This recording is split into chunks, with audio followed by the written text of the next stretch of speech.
Hi, welcome to the Gamesplainer. I'm Jeff the Gamesplainer, and today I'm gamesplaining Flashpoint Fire Rescue. So, it's been a year since I did my original Gamesplanation for Flashpoint. What do I think of it? Do I still like it? All those questions will be answered.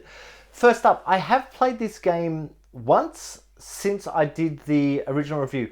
My overall plays of the game, there's like 11 plays on there or something like that. So it's actually quite a good game. It's quite a played game. I have found that this year I haven't got it to the table quite as much as in other years. Flashpoint is a co-op game. What I've found, or what I've discovered, I purchased not just Flashpoint, but every other edition of it, every expansion, every form of it. So I've managed to pull it down into this box, another box of the same size, and then a smaller box for the pieces.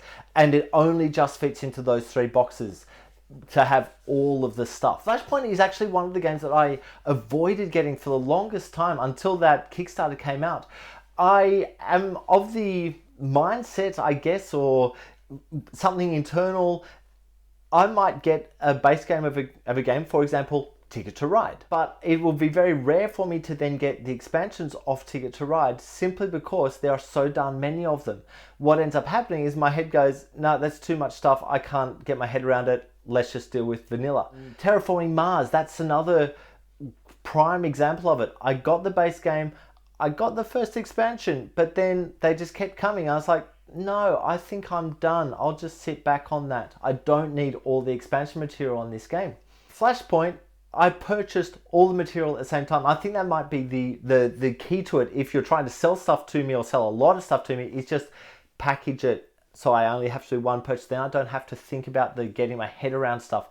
I can just go with what I've got. Now, having said that, if you are of the same mind and you have multiple versions of Flashpoint, you've got to be very careful, because what I've done is I've put all of the boards into one box and all the pieces over here, and what happens is if I wish to play on a certain board, I have to work out now which expansion does this board belong to, so which set of rules do I need to look at to work out what extra stuff goes into that. So a lot of the boards haven't been played on by me simply because I've put it down and gone, oh, I don't know which one that is. And I fear that's a problem with just the way I manipulate things and understand things.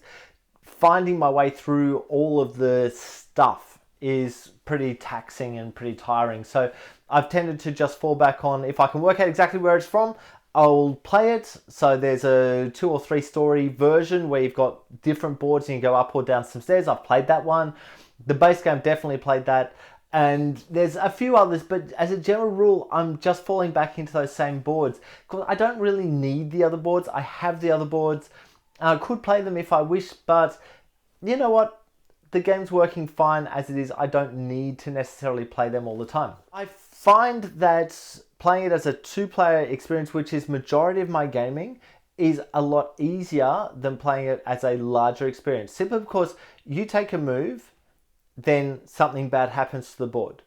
The next player takes a move, then something bad happens to the board. And the bad thing that happens to the board with this one is the fire expands.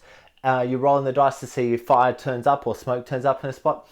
And that's all fine. But the problem is if you're playing with, say, 4 players, it's taking it twice as long to get back to you. So if you've moved your miniature guy to a certain point, you've got to wait for 4 bad things to happen to the house before you're able to move him again.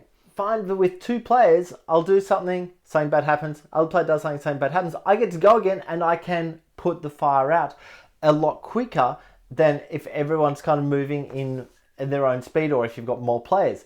So this is one of those co-op games where it actually works easier with less players than it does with more. I don't know of a way to fix that, if there is a way to fix that. Not that there's a problem with it, it's just it actually becomes a different game when you've got multiple players, and you kind of need to think of it slightly differently in the way you're going to come at the fire or approach the challenges that are ahead of you.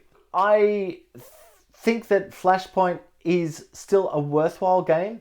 In amongst all of the other games, I still think it's a worthwhile game to play, and it does come off the shelf sometimes. So if you haven't seen Flashpoint and haven't come across it, please go ahead, watch my gameplay, watch my Gamesplanation to get a feel for how the game plays and if it is a game that would be up your alley. And please comment below if you've got any comments or suggestions. Let me know if there's any games that you would like to be gamesplayed. Shoot me an email at thegamesplainer@gmail.com. Follow me on Instagram and Twitter at thegamesplainer to keep up to date with the games that I'm playing. Subscribe to my videos to keep up to date with the games that I'm gamesplaining. And until next time, enjoy gaming.